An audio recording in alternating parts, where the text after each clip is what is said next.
Now that we've introduced the topic of Bible translation and talked about some of the reasons that are good reasons for creating new translations, let's spend some time on the three basic approaches to translation.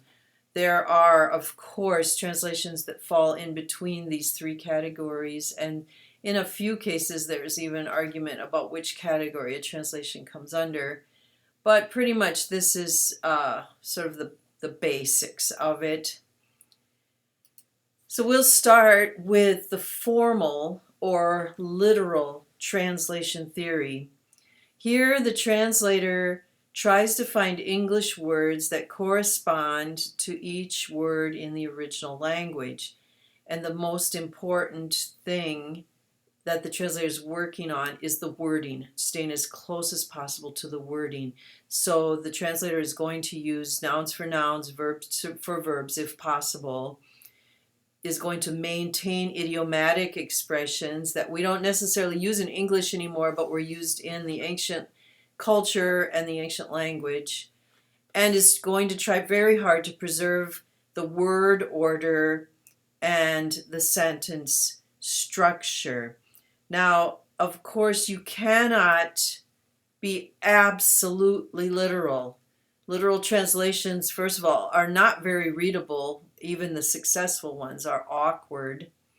And at their worst, they may result in wrong understanding of the text, especially for readers who do not know the original languages. And here is one example, and then we'll look at a couple of others. This is using the German. If you barely know a little bit of German, and I were to say to you, ich gehe nach Hause, this is the word I go to house. You could understand that to mean, if you were translating literally into the English, I go to house. I'm going to a house. But this is the idiom for I'm going home, which is a very different meaning. It's a very particular house that I'm going to.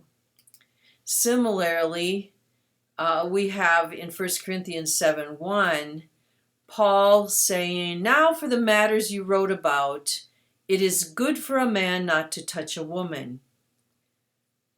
So that's a literal translation of the Greek, and therefore, what does it mean that the men should never ever even rub shoulders with a woman as they pass her in the hall?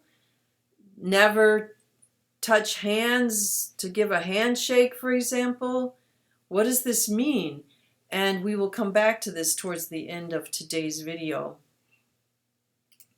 I'm going to use John 1, 6, and 7 as an example all the way through these three approaches.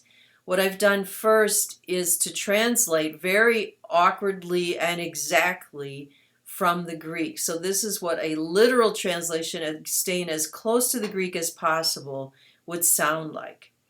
There came to be a man, having been sent from God, named to him John.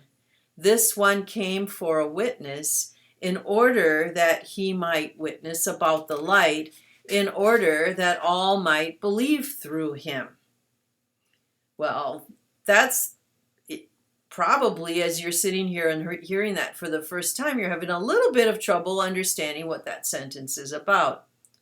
The New American Standard, especially the one from 1975, so the later ones they smoothed out a little bit, and now it's sort of an in-between literal and dynamic equivalence.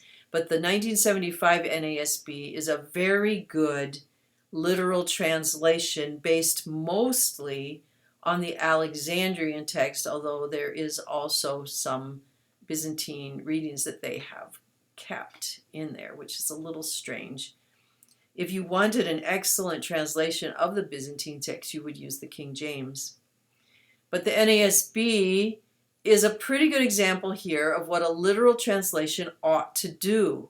It should stay as close as it can to the Greek while making it yet understandable. So instead of there came to be a man, there came a man. Having been sent is not necessary. It's simply sent from God. Name to him John, again, unnecessarily awkward, whose name was John. This one is translated as he came for a witness. They're exactly reproducing the Greek, in order that, or that he might witness about the light or bear witness of the light. Two choices you could make there. In order that, again, is being translated as that all might believe through him. All might believe through him. So that's a very good literal translation of the Greek text that is underlying the English. Now we come to the opposite end of the spectrum, and that is the free or paraphrase translation. While the literal translation is often described as word for word translation, and actually I should go back. I skipped something there. The most important, so word for word, the most important thing for a literal translation is staying as close as possible to the wording. For a paraphrase, we say often, this is putting things into your own words. In other words, you're not concerned with the exact wording of the original. Instead, you are focused on getting the idea from one language into another language. And for example, the word trust is a better translation for the Greek word that's often translated as believe. Because when we think believe today, we either think of a kind of intellectual assent, yes, I agree that this is true, or the kind of word of faith idea of believe. If you can work up enough confidence inside of yourself, if you really believe, then that person will be healed. And neither of those is a correct understanding of the original understanding in the first century of the word believe. The Jewish Christian came at this idea of believing as relationship, and in a particular way that you would put your trust or you would surrender to. And so we may say, well, the literal translation is believe, but I'm going to use the word trust because it's a better translation in today's English to get at the point. So the most important thing for the free or paraphrase translation is the meaning of the message. Is the meaning getting across? The free approach to translation assumes that the original message heard by its original audience was natural and meaningful, and that the grammatical structure and the words were what people used in their everyday language. It wasn't given to them in the first century in a form that was difficult to pronounce or to understand. And this is consistent with the fact that the New Testament Greek, which is called Koine Greek, meaning common Greek, that was the form used by the common people in their speech and writing. The New Testament, as we learned when we talked about the discovery of the Oxyrhynchus papyri, the New Testament is basically written in street Greek. Well, why not translate street Greek into street English? And we're going to look now at a couple of examples of that. The paraphrase is the attempt to do this. Back to John 1, 6, and 7. So here's the Greek again in its ultra-literal translation. And here's a paraphrase that I created. Instead of saying there came to be a man having been sent from God, what does that mean? It means that God sent a messenger to us. Name to him John. His name was John would be a much more natural way of saying that. And then these are purpose clauses. This one came for, in order that he might, in order that all might, right? Those are purpose clauses. So why don't we say, well, John's assignment, what did he come for? John's assignment was to tell people that Jesus is the light. I'll come back to that in a second. So that they all would put their trust in him. So let's go there first. Trust instead of believe, as I already explained, is a better translation there. So the today's reader would understand, oh, it's not about intellectual assent. It's not about working up some kind of conviction inside yourself. It's surrender. It's trust, right? And the other one, look at this. Is the name Jesus in this text? It's not there, but the paraphrase is trying to make sure things are understood.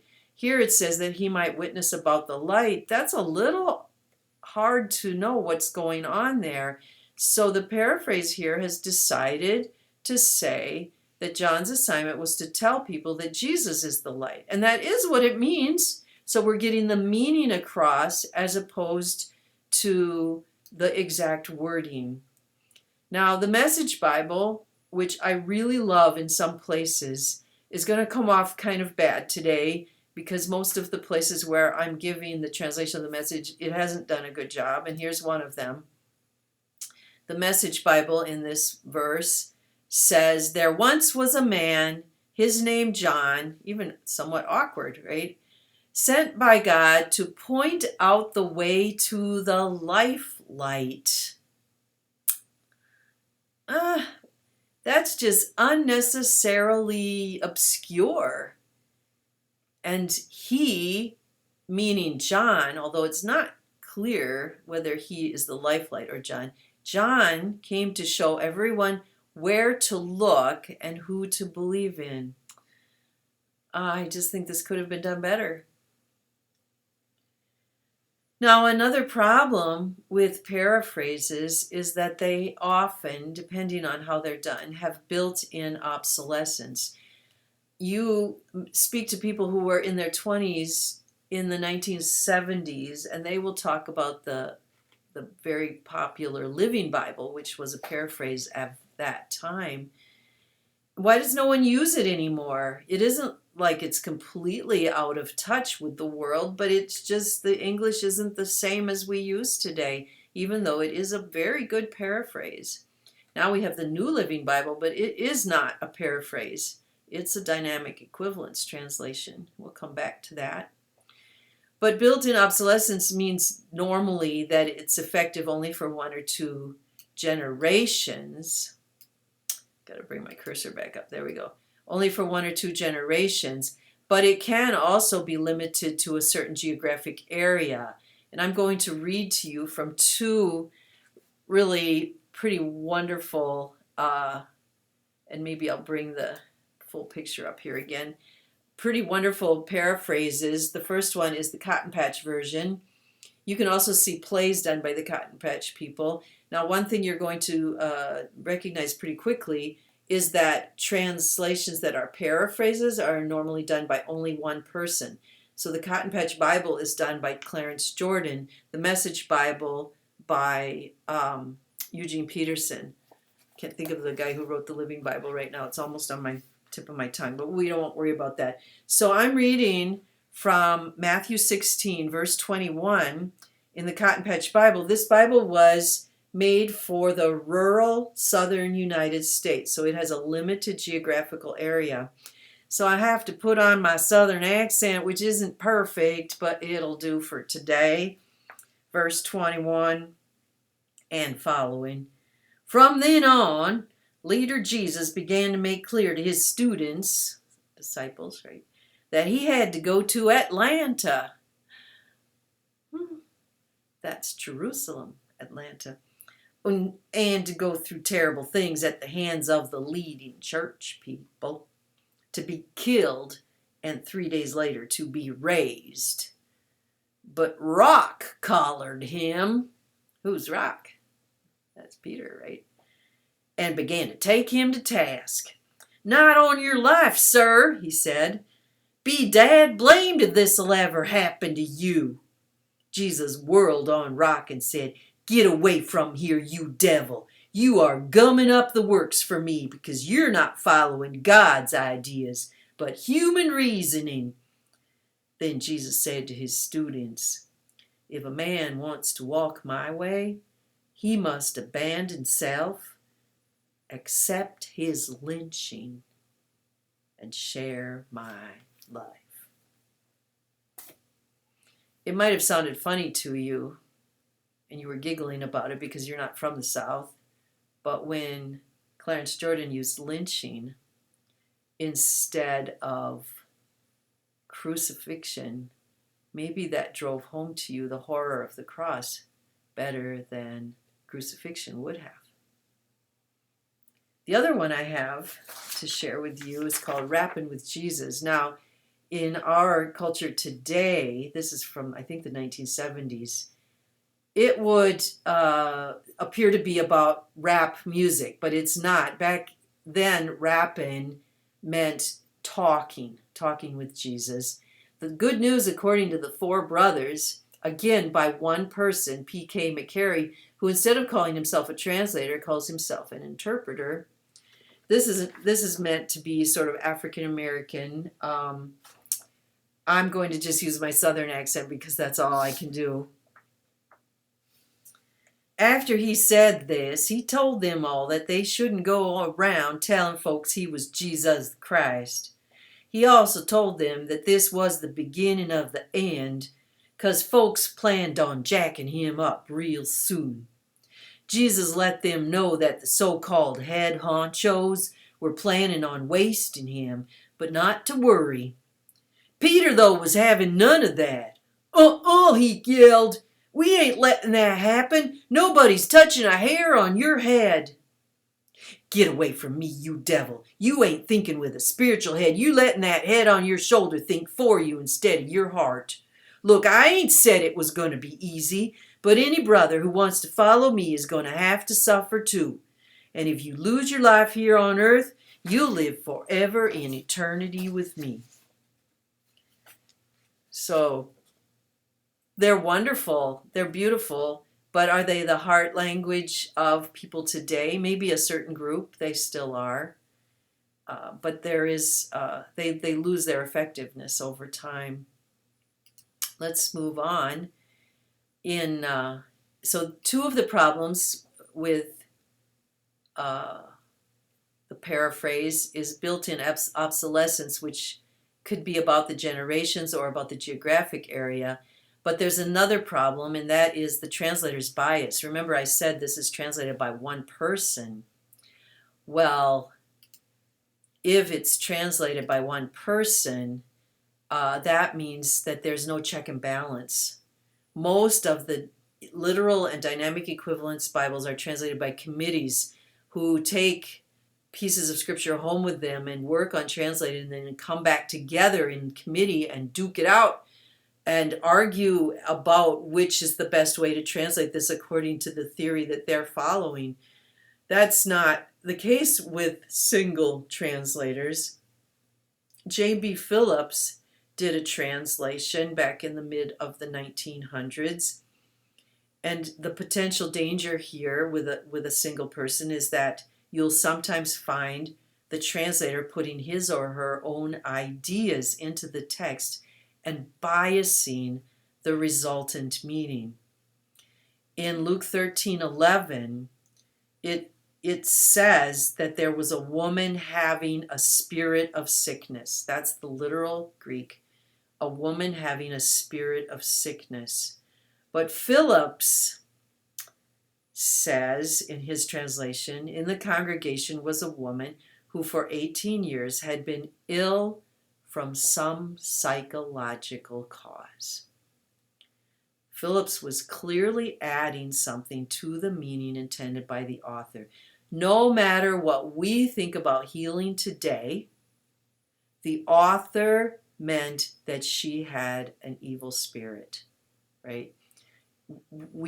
By translating it as a psychological cause, we're changing the author's intention.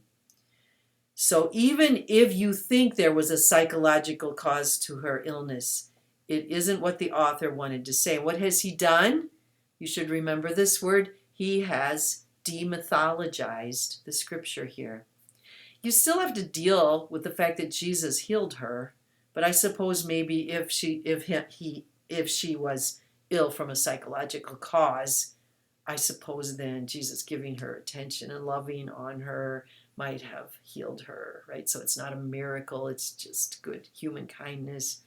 I mean, that would be what he's trying to do there. Let's move on to the third method, which is sort of a middle road, the dynamic equivalence or the functional equivalence translation.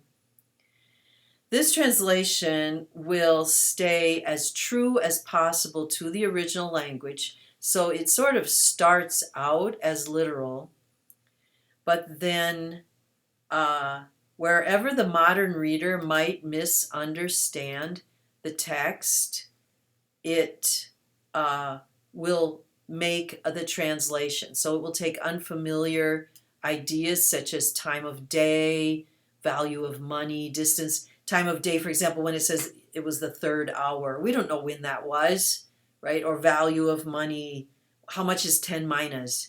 Or distances, how long, how wide is, or far is 15 stadia, right? And then there are also the idioms of the Bible, and instead of leaving them as things that we don't understand today, the dynamic equivalence would translate these or explain these in the translation so that the reader isn't left guessing. Now, one of the examples of what has happened here is with the New International Version. The oldest New International Bible was not gender inclusive, and you remember we talked about that before. And the most recent update in 2011 has incorporated gender inclusive language.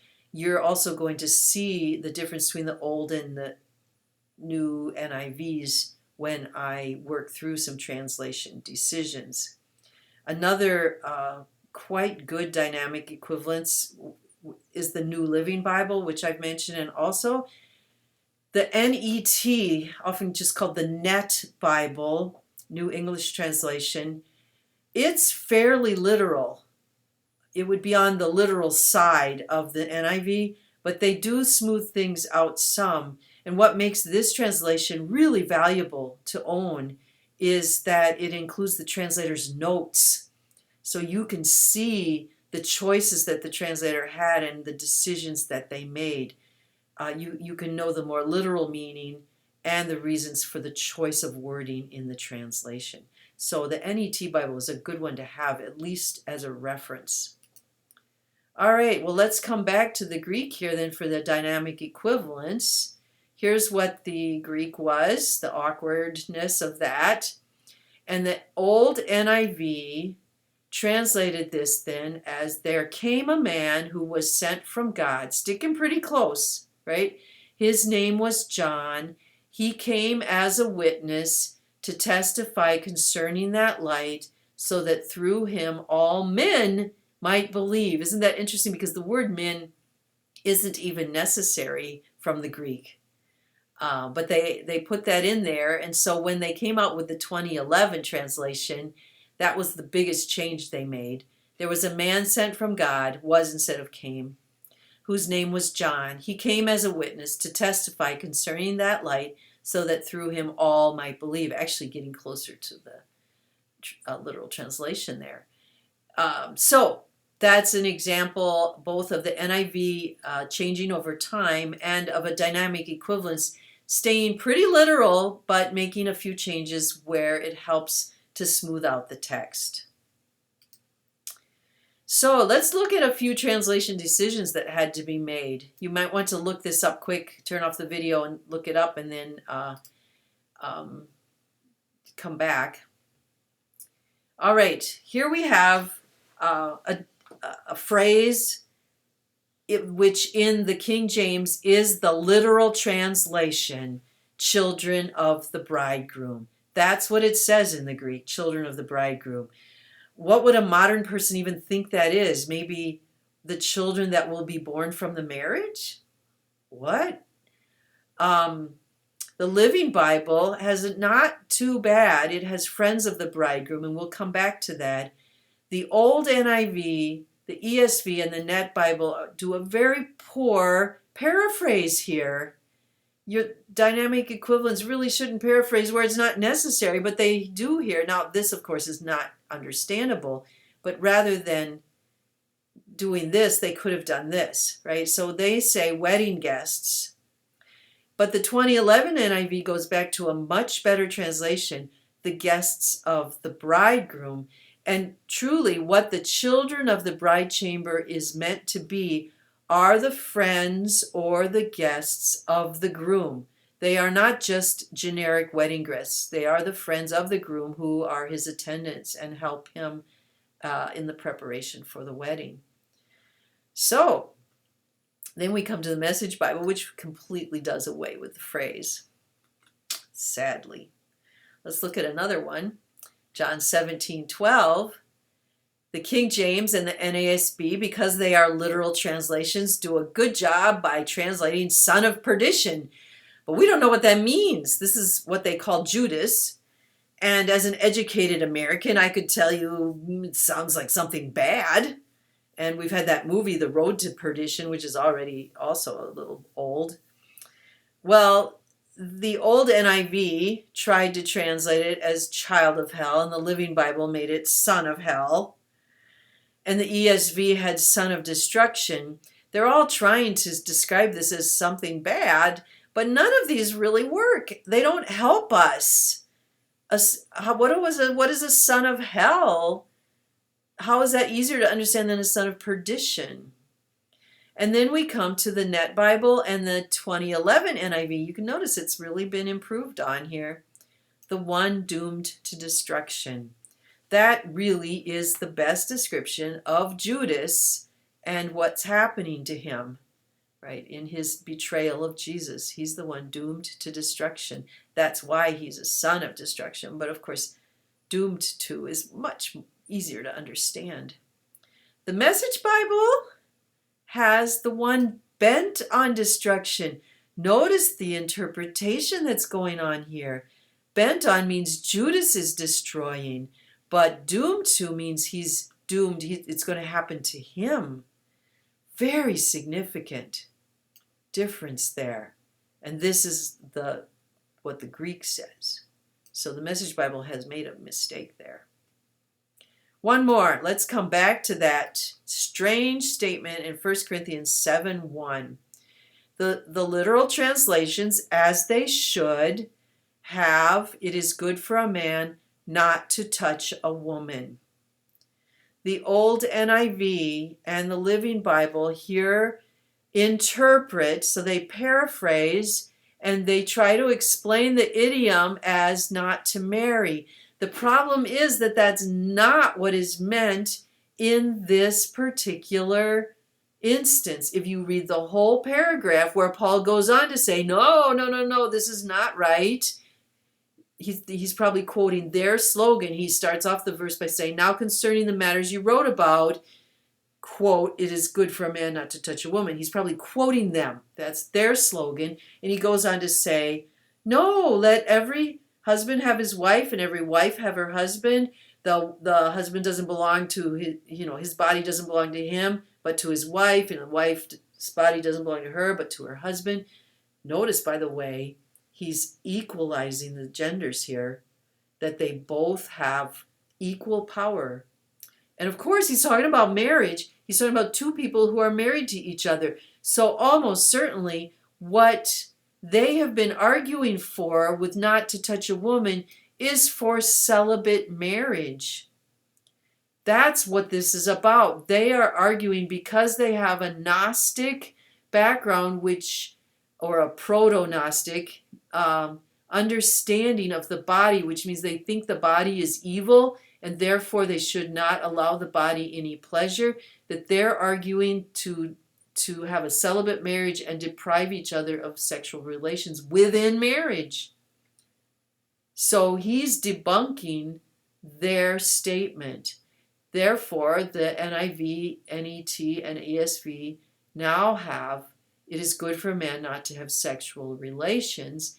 And Paul goes on in the text to debunk that then and to say, of course, the only reason not to is if you both agree and you dedicate yourselves to prayer for a while, but then you come back together. The Message Bible, go have a read of it. It completely loses the original meaning. It changes the whole flavor of the paragraph to a more modern discussion of when it's okay to have sex. It's completely not what it was about. I would add that some things just plain require teaching. There are things in the scripture, because it's an ancient document about ancient cultures, that we in our culture cannot understand, such as the sacrificial system. Why do you understand the sacrificial system of the Old Testament and of the book of Hebrews?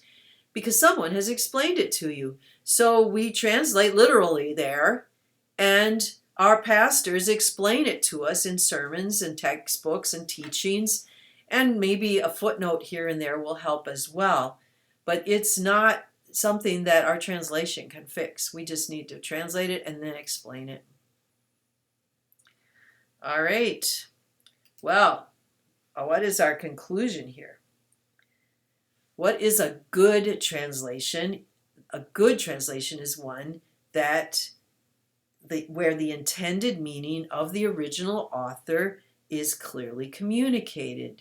There are two kinds of bad translations. Those that lose or distort the meaning by preserving the text, the form, at all costs, thereby failing to make clear. And those that lose or distort the meaning by addition, deletion, or distortion of the text. Now I'd like you to do a little practice here. There's these two kinds of bad translations.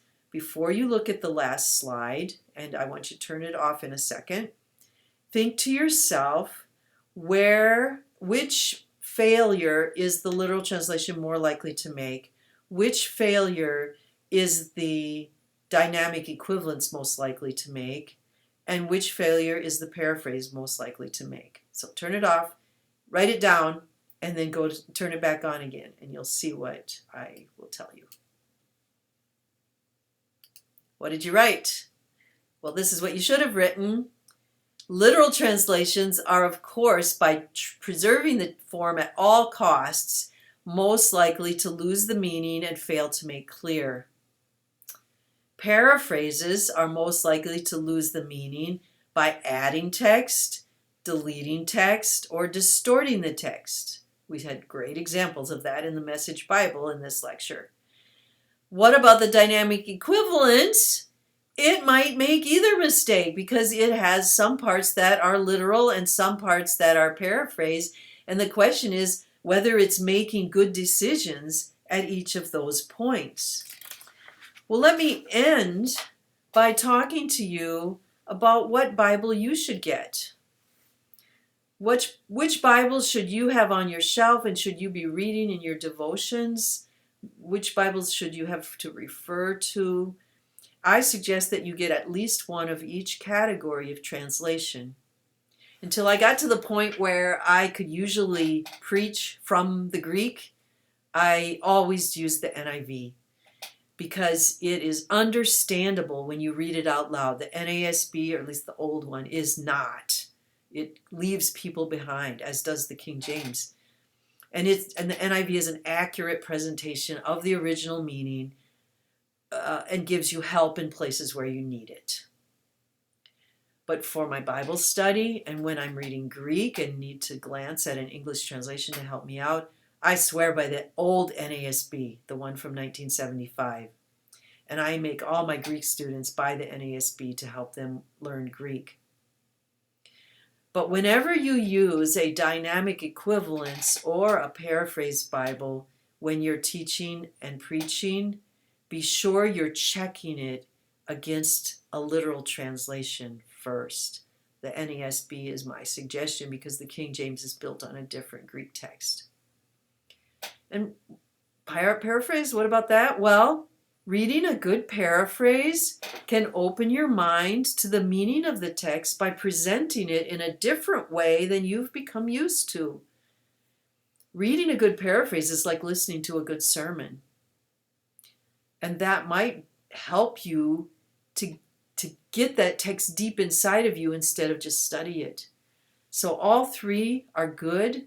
Maybe you should have one or two of each type in order to